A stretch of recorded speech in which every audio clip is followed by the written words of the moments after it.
On this week's show, we find out who the boss is in Doctor Who, insert groan, with new trailer.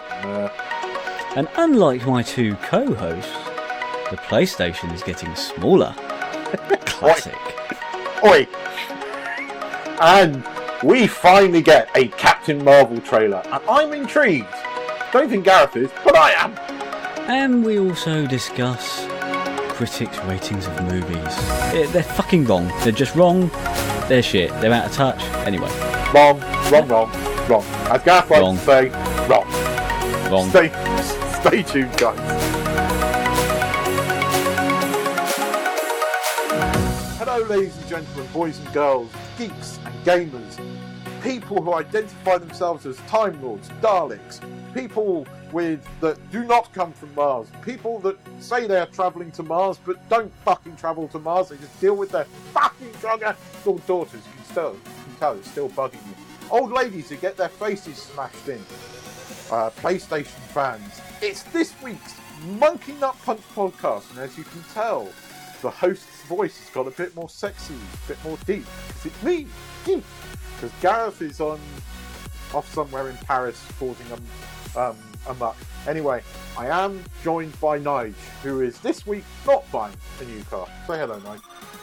Hello, Nigel. So what was your excuse for not turning up last week? Yeah, I was out swapping my older car for a newer car, and it took a long time. I was told that I would be in there for about an hour.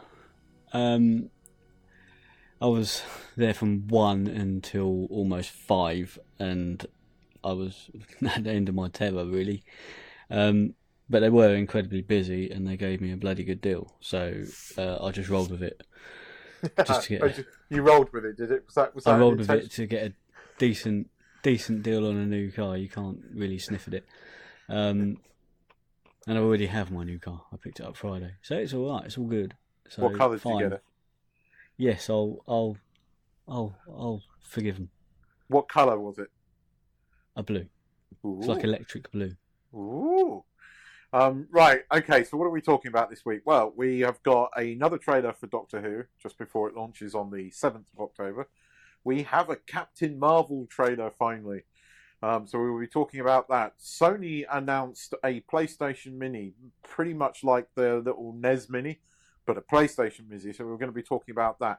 And this week, some interesting stats came out about 49... or 50, is it 50 or 49, Nigel? It's about 49. 49 Netflix features where the critics and viewers' opinions, should we say, differ slightly. And this is around films, not series. So Netflix movies, yeah. Okay, Netflix movies.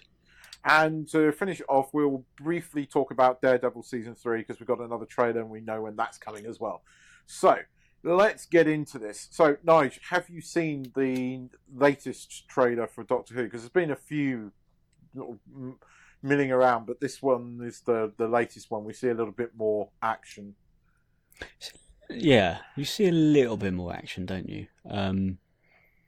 You sort of get a sense of her character, I think. Just a sense. Not a big sense. Like a little drop in the ocean sort of sense. It didn't give too much away about how she's going to play the Doctor, although they did show a clip of one of the companions was asking her for her opinion on what they're going to do next. And one of the people not in her party sort of goes, "Why are you asking her for?" Because she's the boss. Yeah. Okay. I don't know. I'm going to watch it, definitely. I would love to have known Gareth's opinion on that, because to me that was intentional. She's the boss. It's just the BBC being all politically correct, and this is what worries about me about this. It's a bit like Black Panther, and I know mine and Gareth's opinion differ on this. I quite enjoyed Black Panther, and being in Thailand, I was kind of isolated from a lot of the politics of it. But the thing with Doctor Who is it just there's so much fucking politics around it. I think it's going to get in the way. And the other thing is this Chris Chibnall. And the more I keep hearing the fact that none of these trailers show anything familiar of Doctor Who, we don't see the TARDIS, we don't see the thing. The fact that I'm sorry, but her bloody sonic screwdriver does look like a fucking dildo. Whoever designed that, whoever made the decision to okay that, you're idiots. Because obviously it's a female Doctor, and you design a sonic screwdriver to look like a fucking dildo. Well done. Well, she's obviously gone with something that's familiar to her. Yeah, but I'm not the only one that's making this reference, because I saw a message board, I think it was on Digital Spy, and the amount of people that were sort of posting pictures off like Amazon's dildo store and stuff, and it really does look like a freaking dildo. We haven't seen the TARDIS, so are we going to have like 10 episodes of her searching for the fucking TARDIS? Because, I mean, it got pretty banged up and she fell out of it, which I thought was quite ominous at the end of the sort of like the Christmas special last year. So,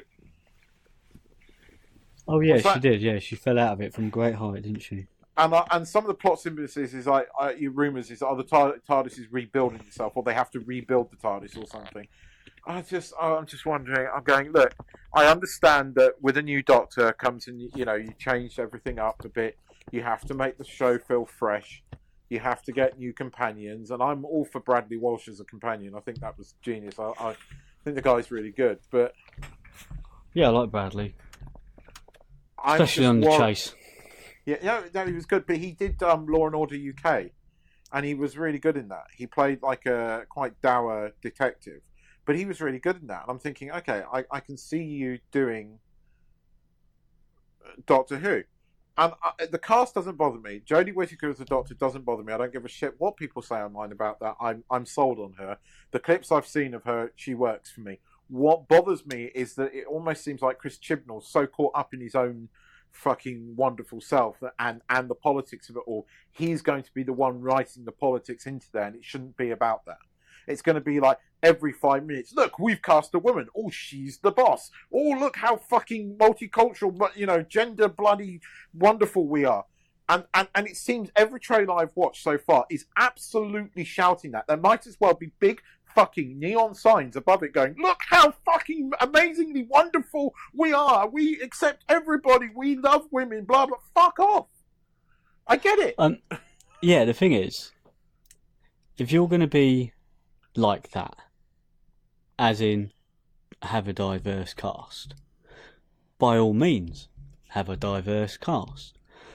But if you're going to keep referencing in your film or programme that you have a diverse cast and that there is diversity within your cast, it feels forced, and it feels like they're ramming it down your throats that they are so diverse, and you're like, I don't need you to tell me that.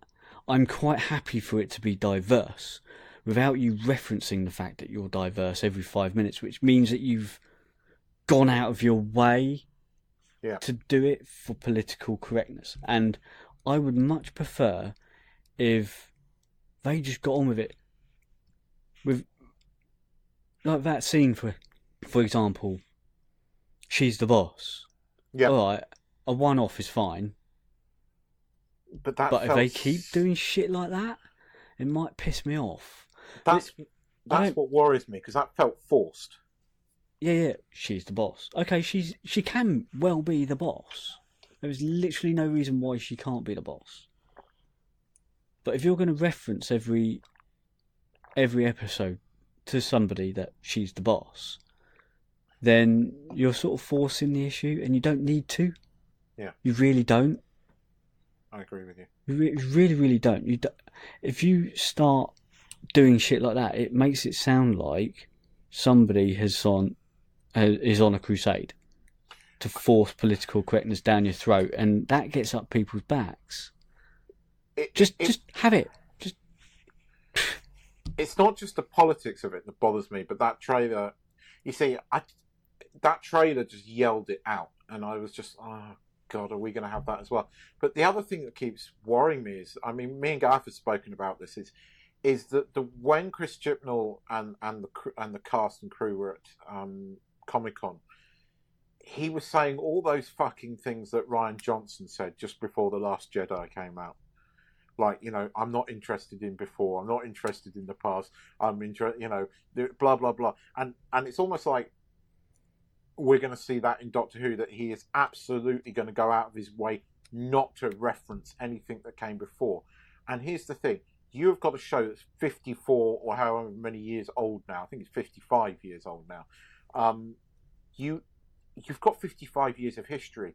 You don't have new monsters. That's great. That's what Steve did. You know, he introduced the Weeping Angels. I think he slightly wrecked them when you saw them move, because I think they were far more terrifying when you never saw them move. But they were iconic. You can introduce new monsters and new things. That's good. That's how you keep a show fresh. But don't go out of your way to completely forget the thing that makes the Doctor think. Okay, you don't have to put a Dalek in every single episode. You don't have to have the Cybermen. You know, you can call some of the more obscure monsters, but don't intentionally wash away the past. What he's forgetting is the reason why Doctor Who is so not special, has such a big following, is because of the history of the programme. Yeah. You've got the old heads who watched it like maybe 50 years ago, you never know. But you've got the people who have for the past 30 years been watching it before it was relaunched again with Eccleston, you know. Then you've got the people who started watching from Eccleston, and you've got people like me who started with Matt Smith. But the thing is, if he's coming in now and saying, forget all that shit, starting fresh, like fresh, like so fresh, it's like straight out of the ground fresh. It's going to be like an entirely new programme, and you won't see any references or thoughts or anything that made the show what it is now, and that's a worry, especially if you go the Rian Johnson route of fucking over a franchise that had such a huge following. And that's what I'm worried about. And I keep hearing that term, soft reboot, and that always scares the shit out of me. What? But why? Why can't you build on something that already has history, that already has a following for a particular reason? It's not got a following just because it's called Doctor Who. It's got a following because Doctor Who had good stories and it got people thinking and involved and sitting there enjoying the programmes. There's a reason why there is a following. You can't just dismiss all of that and then start something new. It's no longer Doctor Who, is it? If you do that. I mean, turning the coin slightly, I think part of the reason why we keep hearing this is Peter Capaldi was quite a polarising Doctor. When you went from Matt Smith, who was this light, bubbly young Doctor, to this middle-aged Doctor, there were quite a lot of people I know that loved Matt Smith's Doctor Who, hated Capaldi. I mean, one of the people I knew used to say Capaldi looked like a pedo. I didn't see it, but that's what he used to say. But he really hated Capaldi's Doctor, and I think they want to sort of bring back some of those fans and bring in new fans, and I get that. Okay, and to be honest with you, go on. Look, I came in at the Matt Smith era, and I'd only maybe caught 1 or 2 episodes of previous Doctors, like Dave Tennant and Chris, and you know, they were all right for me. But Matt Smith is the one that really sold it and wanted me to get involved and watch it more. If she can sort of harness a little bit of that bubbly nature and it's a little bit more likeable like that, a bit like Matt Smith, why not? But female version, I'm happy with that. I need it light. Doctor Who, for me, was always a light programme with, you know, cue the music, save the day, as Gav would say. And I'd like it to sort of get back to that with the Capaldi era. It felt always like he was just fucking angry all the time and had no time for anybody. He did kind of piss me off, and I did stop watching near the end, and I have no idea what happened, in a lot of episodes because I switched off because I couldn't be fucked. Yeah, So, I agree with you. I found the final 2 episodes that were in that season, not the Christmas special, I didn't like those. I know Gareth did. I think he liked them. I didn't. I found them too dark. You had this perfect opportunity where you had 2 masters. You had Missy, who was amazing. I mean, she was great, wasn't she? She was just fantastic, and she had that perfect combination of charisma and psycho. Yeah, you never knew which way she was going to flip flop and how she was going to play things. It was great in that respect. Michelle Gomez made that part, but then you had what's his face, and he was good. He was good. His master was good. And having those 2 on screen, and it was too down on itself all the time. It wasn't light. It was dark and it was depressing. And I understand that we need to return Doctor Who to a bit more light, if you like. And I think Jodie Whittaker can do that. What I am worried about, I think Gareth raised, now a year ago, on I think it was one of the first episodes of the podcast, because we're a year old. We're on our 50. We hit our 52nd episode next week. Actually, technically, this is our 52nd episode, but because somebody screwed up the numbering and didn't count our Comic-Con special as an episode number, Gareth, in the numbering sequence, it's the 52nd one next week. But actually, I think we've been doing this a year. But it was nearly a year ago that Gareth brought this up, that he was worried about Chibnall, and at the time I kind of was very, don't worry about it. But then I saw him in all these interviews, and what we're now going to call the Ryan Johnson alarm started sounding. And that's what I'm worried about. It's not that she can't do it. I think she is going to be a good doctor. I think my worry is she's going to be let down by shitty writing, politics that we're going to be inputting in every 5 minutes, because we have to tell you how diverse we are. We have to draw as much fucking attention as possible to how diverse we are. If we could have all of them walking around with neon signs above their head going, sort of multicultural character, or look, this is an Asian character, or look, this is not a white man character, that's what they would probably do. But I don't know. I am worried about it. I'm going to be watching the first episode with bated breath. Technically, I'm meant to be on a plane that day, but I might not be. So, yes, let's see what happens with it, I think. But I'm not worried about Jodie Whittaker. I'm worried about Chris Chibnall. And I think Gareth was right to be, and that's what worries me.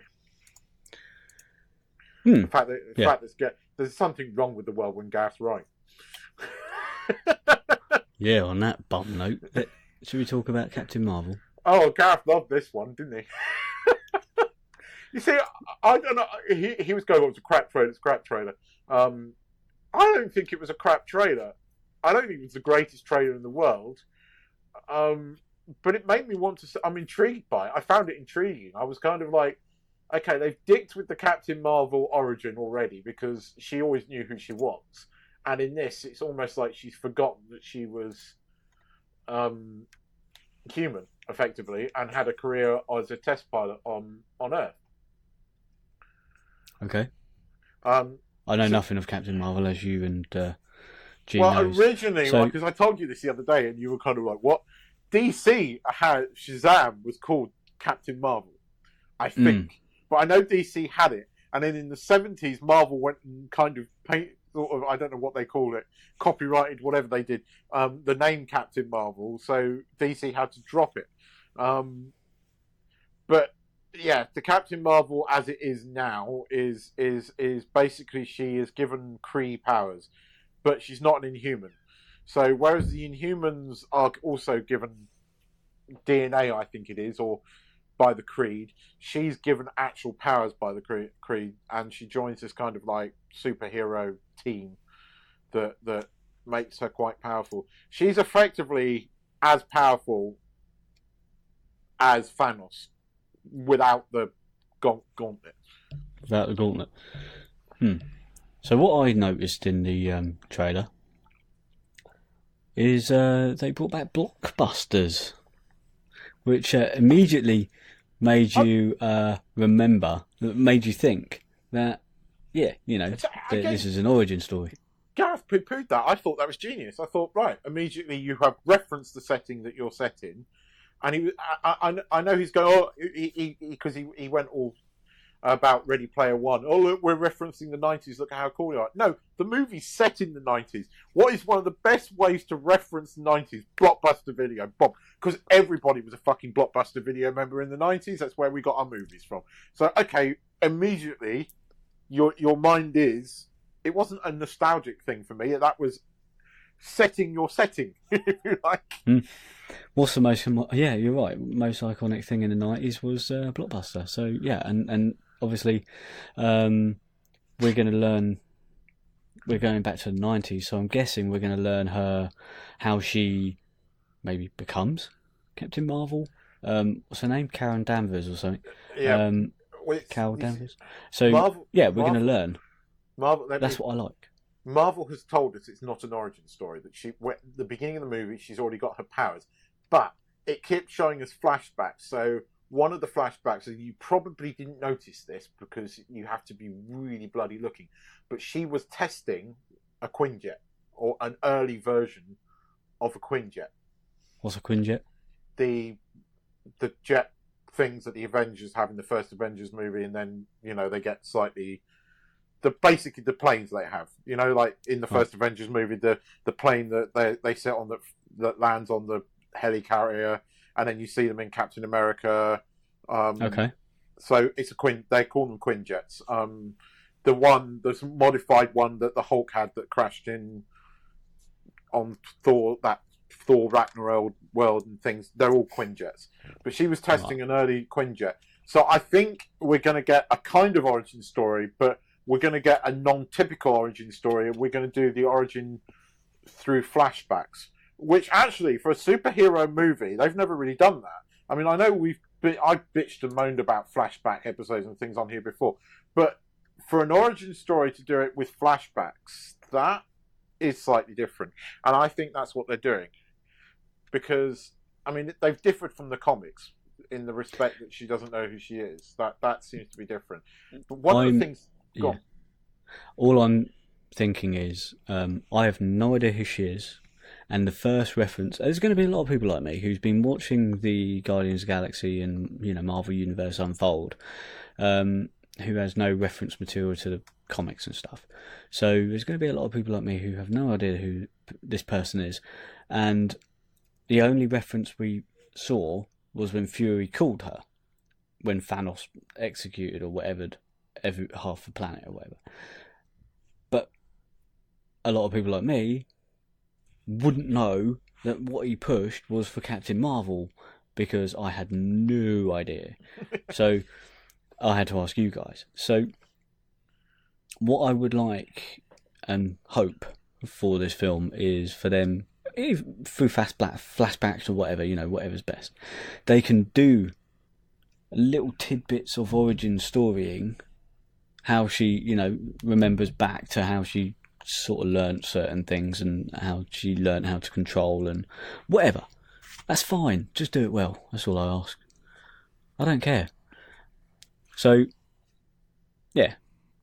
There was a couple of things I noticed in there. The Skrull, which are a shape-shifting alien race, they look exactly like they did in the comics, like almost identical, and I thought that was kind of cool.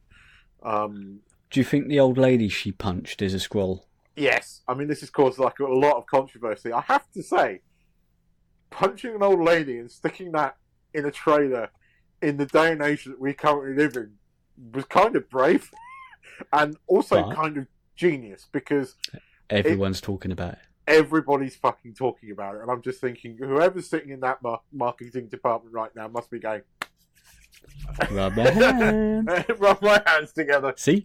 Yeah, and they just sit there, looked across the table, and go, "See, told you how to work." I think she's a Skrull, and either that or Captain Marvel is, and she actually did punch an old lady, but I don't think Marvel are that brave, so I have a feeling that the old lady is a Skrull.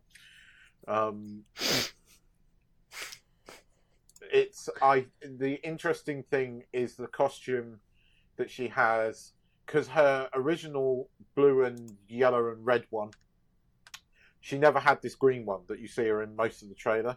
But I think, again, differing from the comics, when she's a member of the Gareth's going to be yelling the name down the when he's listening to me. I can't remember the name, but the little club gang that she's in, that's the uniform of that gang. And then when she becomes Earth's mightiest hero, she dons the costume that we all know and love. Here's the thing, though. Your reaction's quite interesting, and you not knowing who she was. It was a very similar thing with Iron Man. Iron Man was quite obscure unless you were a serious Marvel geek and you read Marvel comics in and out. Nobody knew, really, or the masses didn't know who Iron Man was. And look what fucking Marvel did with that. Or, these people... I haven't seen the politics around this. Maybe I've just not read it. Maybe that there was around Black Panther that, look, we're going to have a woman and she's going to be the toughest, biggest badass in Marvel, and she's going to be the new Iron Man. I don't really care if she's good. I don't care, because I kind of trust Marvel. You look what they did with Iron Man. There's not been a bad Marvel movie. There's been movies that are not so good. But there's never been one where you've gone out and walked out and gone, that was utter shit.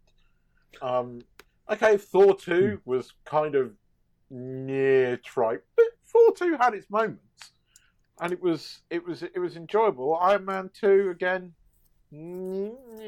but I don't think there's been a truly bad Marvel movie. And this trailer's got me intrigued. Sorry, but it has. I think if it can follow in the steps of Wonder Woman, then it'll be a decent movie. I like Wonder Woman. I thought that was brilliant. I thought it was good. So, yeah, I know Wonder Woman was set back in World War One or two, wasn't it? World War Two. One. And if they can set this in, was it one? Yeah. So if they can follow the same suit, set it in the 90s, and whatever happens in the 90s, I can't remember, but if they can do similar, make you buy into the character, then she'll be decent.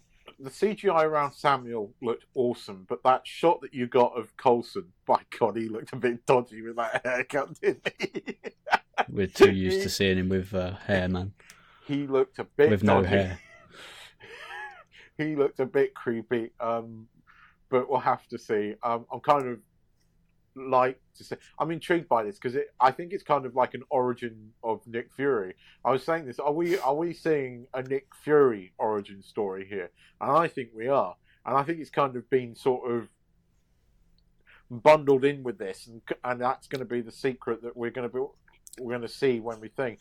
And not just that, Coulson as well. Yeah, exactly. I think this is origins kind of, like of those three. I think it's kind of. I'm intrigued by this. This is what I keep coming. I don't think it was the best trailer in the world. I don't think it was a really bad trailer. It certainly got me interested. It's got like I really want to see this far more than I did Ant-Man and the Wasp. All of those trailers didn't really make me go, oh. This trailer's made me go, what are you up to, Marvel? You're up to something, and I really want to see this. Well, Gareth hit nail on the head with Venom trailer. First one was shit. Yeah. The next one, the latest one we've seen, bloody good actually. But you see, the first Venom trailer, I agree, was shit. This wasn't shit. I don't agree with him. It wasn't shit. It wasn't great. Don't get me wrong. It wasn't. There were bits and moments, but I think there was also some very clever moments in there. The punching of the old lady was that was clever. And it's got me intrigued. It has. It genuinely. The first Venom movie, the first Venom trailer, I wasn't interested. I thought this looks shit. Not at all. I saw this and I thought, right, I want to go and see this film. I want to know what's going on here. It's got characters I like. It's got, Fury, bringing back Fury in a big bad way. Love the day whoever cast, and I think it was what's his face, the guy that plays Happy, but whoever was behind the casting of Samuel L. Jackson was Nick Fury was genius, and we haven't had enough of him recently in the Marvel universe, so we're getting him back in a big badass way, and I'm really up for that. So good. I want to see this. I want to see this film. I don't think it was the best trailer, but I don't think it was the worst trailer. No. And remember, and if you want to know who Brie Larson is, if you don't know who she is, have you seen Kong Skull Island? Because she's in that. I've forgotten that she was in that, but she is. Was she? She was alongside Loki Pokey, because he's in that as well. Another audition for James Bond. That movie, by the way. That was him going, please cast me as James Bond. I can do it. If you haven't seen Kong Skull Island, one, it's actually quite good. It's got Samuel L. Jackson in it. It's got Loki Pokey, and it's got Brie Larson. Loki's in it. Yeah, it's worth watching it. I might have I don't remember actually seeing this. No, put it this way: it's set in the same universe as the Godzilla, the Godzilla one that had Bryan Cranston in it, and it was a really good film until they killed Bryan Cranston, and then it was shit. So the first half an hour of Godzilla was really, really good. Then it's just shit. But they set up a few things in that. This is kind of like before that, but it's the origin of Monarch, who's going to be turning up in the next Godzilla film as well. It's worth watching. It's quite good. It's much better than Godzilla. I might have a look because the last Godzilla film, the last Kong film I saw was with Jack Black in it. No, that's King Kong. Yeah, this is setting up their monster universe effectively. But it's worth a watch. If you've not seen Kong Skull Island, it's good. It's good. Right. I'm sorry, I'm bursting at the seams to talk about something else. Go on then. Sony. I know. Looks interesting, doesn't it? What 20 games they got there? They've got a Tekken game on it. So, at the moment, all they've said is, I think it was December the 3rd, they're releasing the PlayStation Classic, which is essentially the first PlayStation. It's 40% smaller, just like your mini SNES and your mini NES. And it will connect to your PC via HDMI. And controllers look like normal PlayStation 1 controllers. And they haven't released a full list of games yet, but they have confirmed 5 games. The 5 games are Final Fantasy VII. Yeah. Good. That'll keep you going for a fucking long time. Yeah. Jumping Flash, which I don't actually remember playing that as a kid. Ridge Racer Type 4, nice racing game. Yeah. Tekken 3. Tekken 3, yeah. No, that's good. And Wild Arms. Not entirely sure what Wild Arms was, but it might be an RPG. You see, do you know, funny enough, right? It's an RPG. Gareth was with me the day I bought my PlayStation, my first PlayStation, the Classic. He helped me set it up. I wonder if he remembers that. But yeah, the first PlayStation I bought, Gareth was with me, and I saw that the other day, and I thought, I might get that. I was kind of like, I wasn't around when the little mini NES came out, and I'm kind of sad about that. But I ordered the NES controller for my Switch because I'm just, a retro sort of like, I like that kind of thing, so I've ordered it. But I might get this. I love Tekken 3. Final Fantasy 7 was a good game. They said there was going to be 20 games, didn't they? They said it's going to be 20. And they haven't released the last 15 yet, and that's kind of I actually quite like the look of this Wild Arms 3, but let me see how much it is. I can't. Jumping Flash, that rings a bell. Fucking rings a bell. Looks a bit Jumping Flash. It looks a little bit naff to me, but right, I think it's going to cost here's one I think 100 USD. Here's one that they should put on it, and if they put it on there, that's it. I'm fucking buying it. Driver. That was epic. That was pre-GTA. Oh yeah. Hell, that's they might right. be trying to get GTA 3 on it. Because on that PlayStation, no, it wasn't. It was PS2. You, It's PS2. yeah, they may even stick Gran Turismo 1 or 2 on there. That would be good. Yeah, Driver was better. No. It's a whole different experience. Yeah, I know. It's a whole different experience. I must have played Gran Turismo 1 and 2 to death. I wish I still had my USBs because I've not my USBs, my memory stick for that, the little memory card, because I've got PlayStation 1 and I could have played. I've got number 2 and to play in that, and that was brilliant. But I'm intrigued to see where they come out with more games, because those 5 are anything to come by. Well, three. Question for you.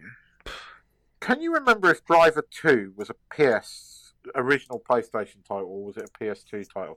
Because Driver 2, you got out of the car. Driver 2 was kind of like GTA 3. PlayStation 1, I think. If they put one of the Driver games on it, I'll have it, because I love those games. I think it is a PlayStation 1 game. Driver 2 was probably the... Released in 2000. Yeah. I'm intrigued to see what they come out with. Yeah, because Driver, like you say, it predates GTA, but GTA started getting good from 3. Yeah, 3 was the or original 4. one. 3, because 3 was the one, because Gareth made me buy it, because he phoned me up. 3 was the one with all the radio stations, and the radio station that Gareth discovered with Fernando on it, who was basically selling prostitute services, but calling it... Because I always say, to this day, I still remember that advert, Fernando's New Beginnings on Cinco Cincosis, one of us and one of us. I remember it, because he was banging on about it, and I know it's never gone out of my head. I think I'll remember that for the rest of my life. To me, GTA 3, I've got that on the iPad. I've got that now on the iPad, and I still play it. And I know my way around Liberty City like the back of my hand, which is really stupid, but it is. And I know that people love San Andreas and the fact that you could do more, but I will always look at GTA 3 as my favourite, because it was that first one, and it was something so new and so different. And although I think it was on PlayStation 2. Yeah. GTA 3. So you may not get that. Although I think GTA 3 was the first one where you could run around. GTA 3 was what prior to that. Yeah, GTA. It was top down. Yeah, GTA 3 is the one that we would recognise. Before that, it was all top down, driving like micro machines, basically, like up and around the streets and doing all that sort of stuff, like getting out of one into another car. It was all top down. It wasn't 3D. It wasn't, So it's funny. I mean, I sit there and I love GTA 5. I play that. I still play that now. I can still come back to it and play it, but it doesn't give me the same smile on my face as when I play GTA 3. And I don't know if that was because Gareth was really enthusiastic about that, and that rubbed off on me, I think. And I don't know, I just smile on that. There were games, and it was always games. It's going to go straight to his head. The games that I always remember were the games that I played with him. It was every game that I would go, what are your favourite games? It's Homeworld, and Gareth got me into Homeworld. It's GTA 3, and Gareth got me into that. Alien vs Predator, and Gareth got me into that. I still remember kicking his ass on that game.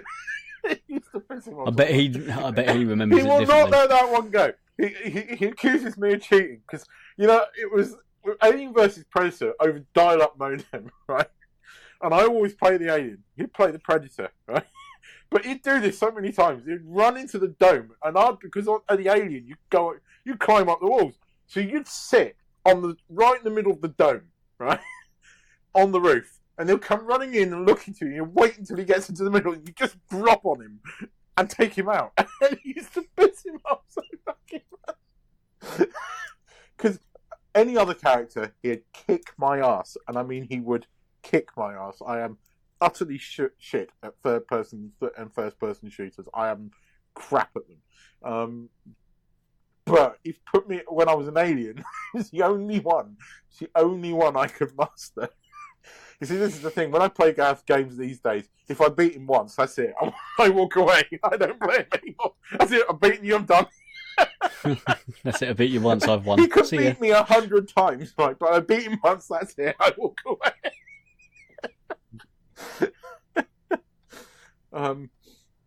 I'm genuinely intrigued because at the moment there seems to be a resurgence of classic. Because I was in Game the other day, the place we love to hate, and browsing through their little cupboard, and there was what Atari have done is brought out it's an Atari Classic. I've seen little this. console. Yeah. And there's a Sinclair Classic. Yeah. So you've got those, and then now obviously you know the two Nintendo ones. Now this one, I think there's been a Sega Mega Drive Classic thing as well. So they're all doing it because they know there's a fucking market for it. There is. And I think when they first brought out the NES, and then Sega said they were doing it, we were saying, can't wait for PlayStation to do one for fucking number one. So now they've done it. So looking forward to this. They're bringing it out just in time for Christmas, December 3rd. So I am tempted to order one on Amazon and get it sent yeah, out. you can. I think you're pretty sure you can pre-order it. I am pretty sure you can pre-order it now. I don't know how much it is in the UK. I really don't. Really don't.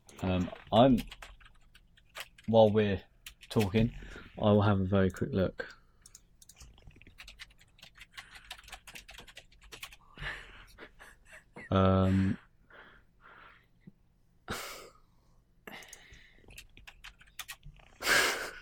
Yeah. Can't find it on Amazon at the moment, so.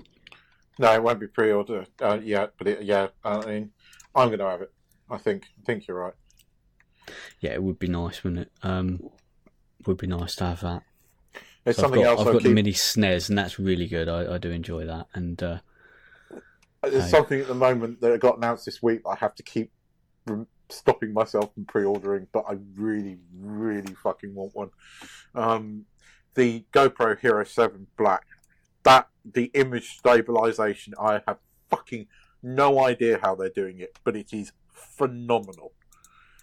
If their test footage is anything to go by, right? They're doing it digitally. They're not doing it mechanically, but however they're fucking doing it, they've perfected it. So the GoPro Hero 7 is probably the first expensive action camera I've ever gone, I don't want that and I can't afford it. It's fucking expensive. I can't justify getting myself an expensive action cam because I don't I was thinking go out if and I do do that more sort of drone videos on YouTube, I need a first-person view. And I love the little action camera I've got, but it's only 60 quid. I mean, it's a fucking phenomenal action camera for the money. But its image stabilization is almost non-existent. And the image stabilization in this is it's fucking phenomenal. So, I mean, if you want to get an action camera, it's only on the Black Edition, and the Black Edition is 379 quid. But it does do 4K in 60 frames a second, which is unheard of on any fucking mirrorless camera except the Sony really phenomenally expensive ones don't do that. I mean, even the fucking Mavic Pro doesn't do 60 frames a second at that frame rate.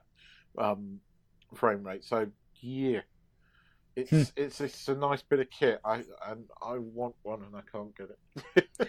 Yeah, well, if I was doing things a little bit more often, like I don't know, not off road, but yeah, mountain biking off road and stuff like that. I want to get all my action shots, or if I'm doing other stuff like that a little bit more often, I probably and I was recording them and I wanted to upgrade, I probably would go straight to a GoPro, and you'd consider getting that.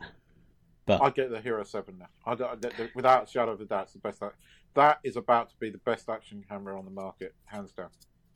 As I said, I don't know how they're doing the image stabilization on that. They're saying they're doing it digitally, but they haven't released much details. But however, I don't think they want to. It almost looks like it's on a gimbal. Not quite, but near enough. Damn it! And that's pretty freaking impressive. And I was like, I want that. But I need to get... when you start really getting into making YouTube videos, by God, it gets expensive. I've got to buy a new drone because my drone is currently illegal in Thailand. So I have to buy new... I'm known for liking buying gadgets and electrical equipment. The one fucking time I don't want to buy an electrical product, the one time I don't want to buy an upgrade, I'm being forced into it. Why is your drone now illegal? Okay, right. It's bureaucratic and corruption shit. And I am somebody somewhere, basically somebody who's making a lot of money importing drones into Thailand, has bribed an official, and it's fucking obvious. So they have now. You cannot, if you buy a drone outside of Thailand, you have to apply for an import license. Now, if you're a tourist, you can get a temporary one. If you are a resident, that costs you a fortune. And I mean a fortune. And it's not easy to get, especially if you're a foreigner. So my drone, although I bought it in Thailand, had an accident when it was in the UK, when I was back in the UK.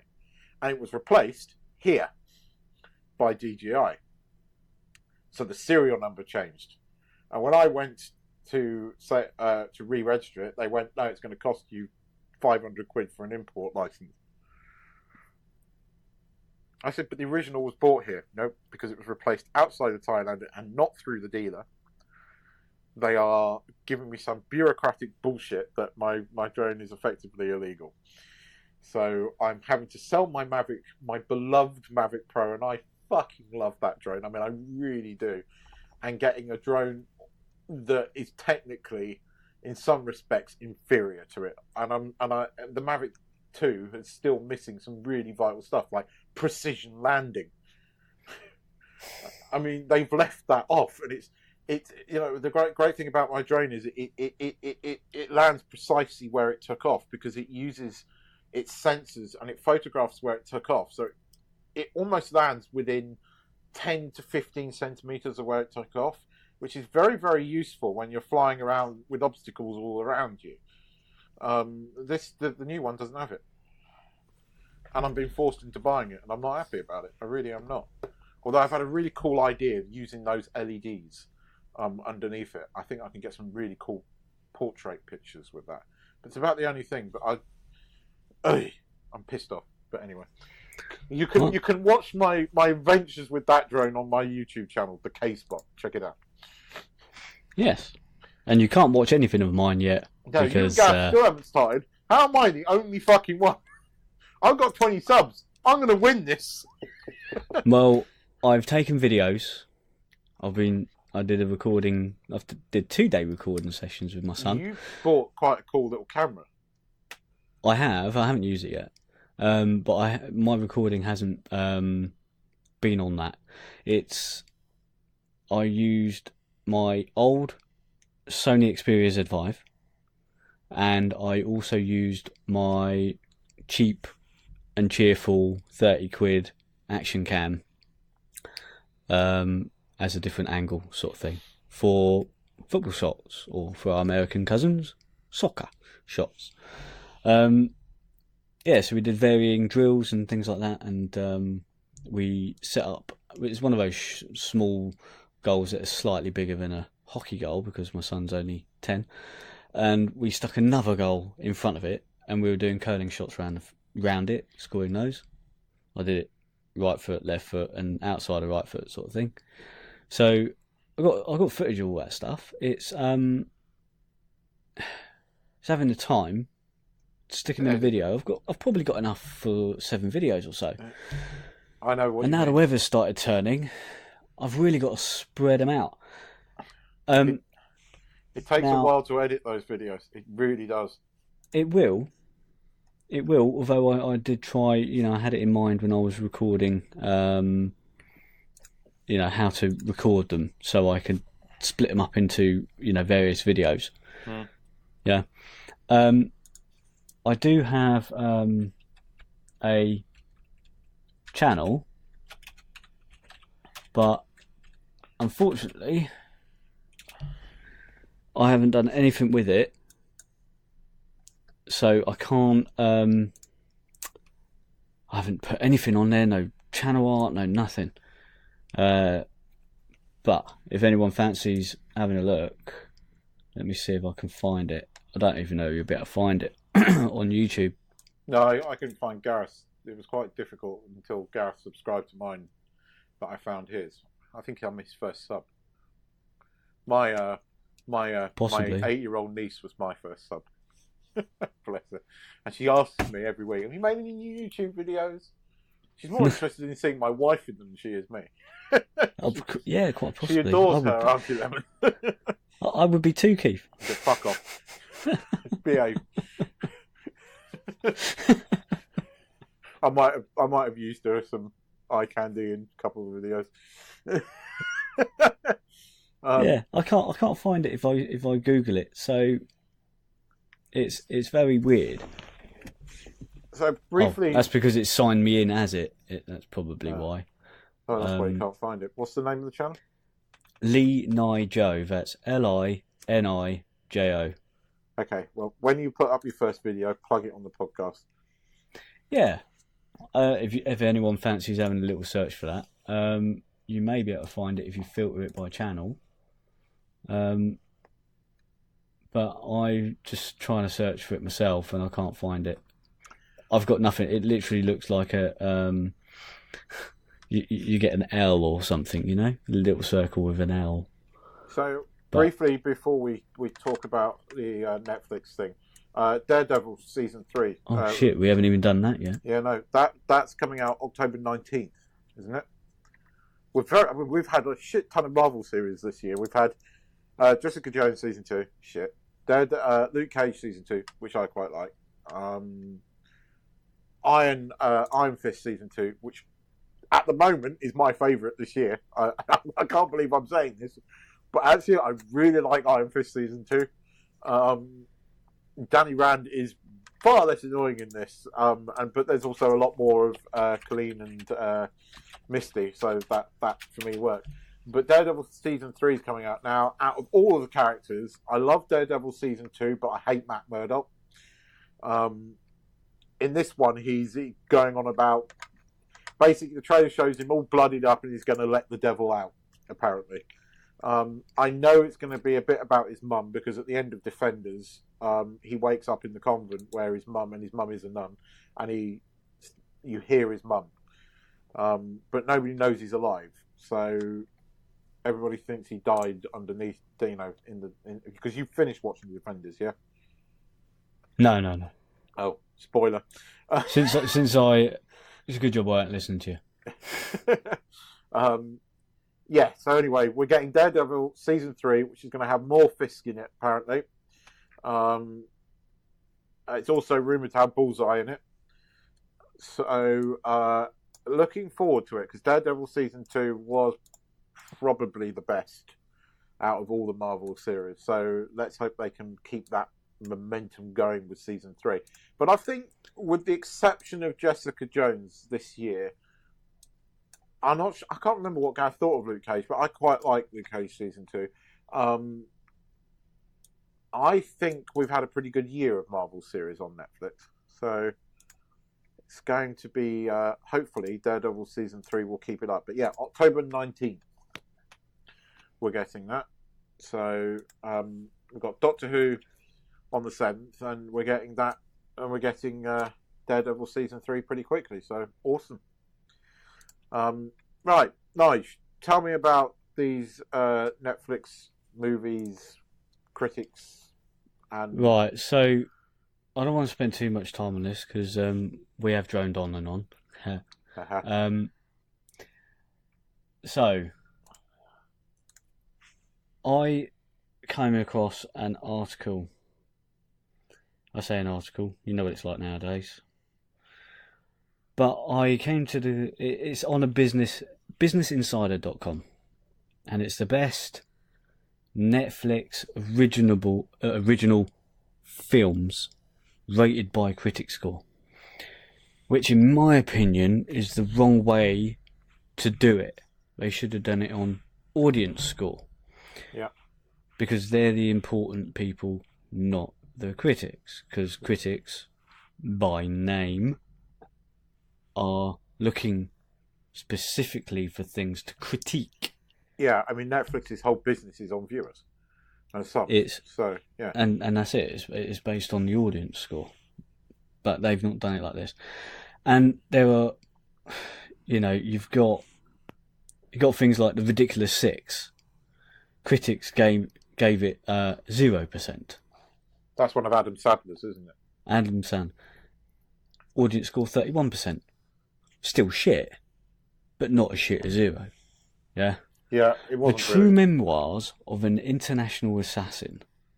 Have you seen that? No. I can't remember who the guy is, but I watched this with my wife, and basically it's an author. He's written a book, in the style of Andy McNab sort of thing, but he's made it all up. But it's portrayed that it's his memoirs, so it's portrayed that he was an international assassin, but he really wasn't. So he was kidnapped, bit like Three Amigos, kidnapped to help him out because they've seen something, Yeah. So he's roped into that, and I found it good. I liked it. Critic score 0. Audience score 42. Still better than 0. 40%, 42% better. The Do-Over 5%. Audience score 42%. There's one that people agree on. The Open House. Following tragedy, a mother and her teen son move into a relative's vacant home, where eerie and unexplained forces conspire against them. So critics score 17%, audience score 13%. So that's, There's an interesting one here where War Machine got, the critics liked it, the audiences didn't. I watched that. I'm kind of on the fence on that. Right. I don't think it was as good as the critics made it out to be. So you got Bright, for example. Yeah. One of the bigger ones, with Will Smith and New York. Critics score 26%, audience score 86%. Yeah, I enjoyed it actually. Is it good? Because I keep trying to sit down to watch it. I just haven't got round to it. Yeah, I won't go into it, but just watch it. I thought it was a good different take on where they've taken fantasy like orcs, elves, etc., and they've moved them into a more human setting sort of thing. Like they're integrated into everyday life sort of thing. There's another one where I like it. There's another one here which this is one I really enjoyed this film, although it's rather tough to watch towards the end.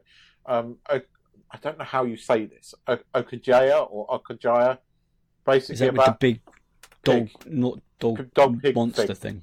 Yeah, I still haven't seen that. I really enjoyed it. It's a good film.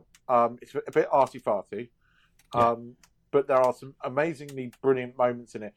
The bit where it gets to the slaughterhouse is really difficult to watch, and there are bits of it that are blatantly influenced by concentration camps. What did they rate it?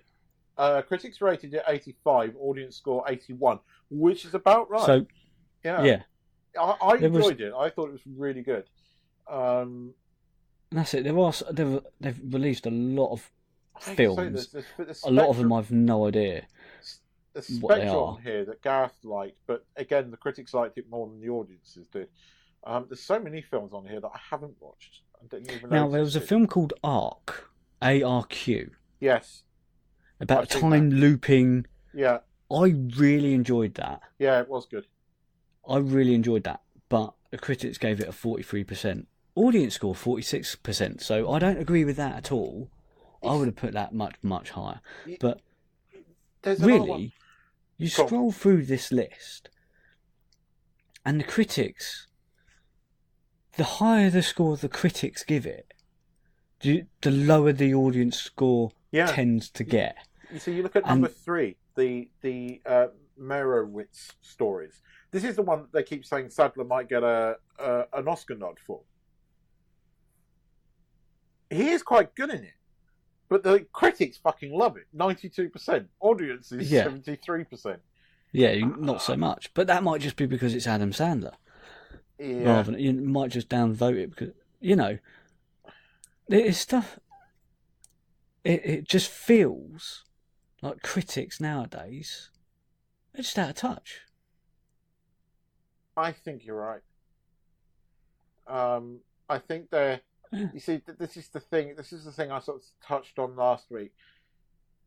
A lot of these movies where the critics really fucking love them are really downtrodden, arty-farty fucking films. And I keep saying we're over soaked with these kind of things at the moment. You know, it's one of my biggest bugbears about that bloody Mission to Mars thing. The first, it's so self-concerned with human emotion. I don't give a fuck. I just want to watch something that makes me feel good and escape. Why can nobody understand that? With everything that's going on in the world at the moment, seriously, we want some escapism. Make something that lets us escape. Right? I think that, I mean, I was going through something at the time the Avengers came out, and I think that was part of the reason why I had such a problem with Avengers when it first came out. I've since watched that a few times over and gone, okay, this film's awesome. But seriously, even the Avengers is pretty bloody downtrodden towards the end, and I want something that just makes me feel good. Do you know what I mean? And Okajaya it has a nice ending. I mean, it's tough to watch in places, but it has a nice, happy ending, and it isn't too downtrodden. There are moments that are really difficult to watch, but it isn't a downtrodden movie. But the critics seem to like all these arty-farty fucking serious films, and real life is too serious at the moment. So why not make more escapism films? It's they are out of touch, but then I think they've always been out of touch. I think it's rare that we ever agree on stuff. I mean, most of the fucking Oscar films for the last few years, with the exception of Slumdog Millionaire, I've never gone that. It's never been the film that I think should have got Best Picture. Do you know what I mean? Yeah. Well, that's all I wanted to talk about, really. Just to say, I think they're fucking out of touch. If you ever do look at these lists and you go, oh, critics have rated it poorly. Well, if they have, it probably means that you might enjoy it. So, pinch of salt, people. Always pinch of salt. So that was really all I wanted to sort of highlight. Yeah, I mean, Bright is by far the biggest exception there. Critics score, what was it, 22%? Yeah, and your audience gave it at least 86%. Yeah, I might have to watch that. Just watch it.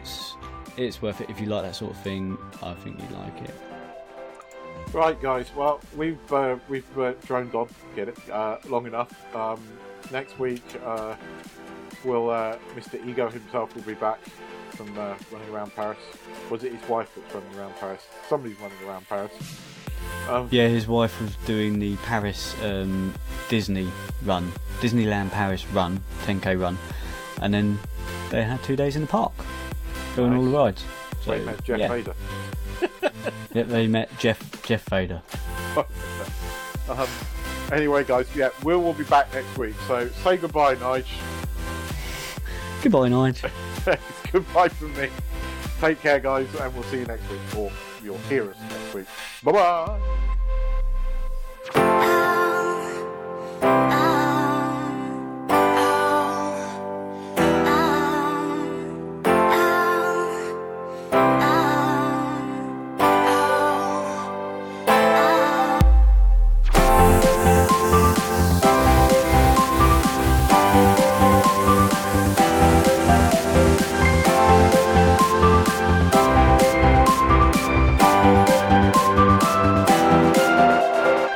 Thanks for downloading the Monkey Nut Punch podcast.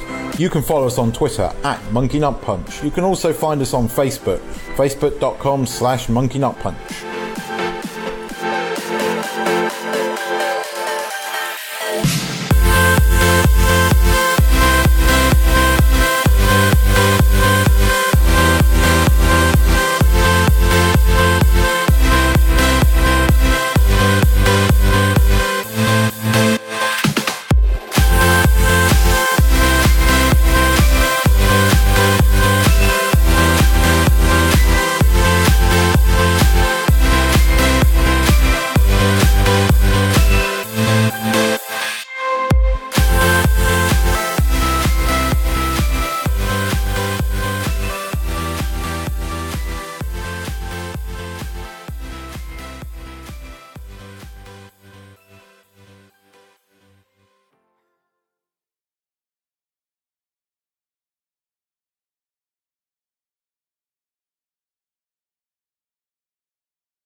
Yeah.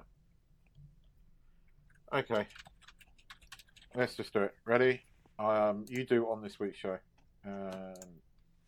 Put a marker. Yep.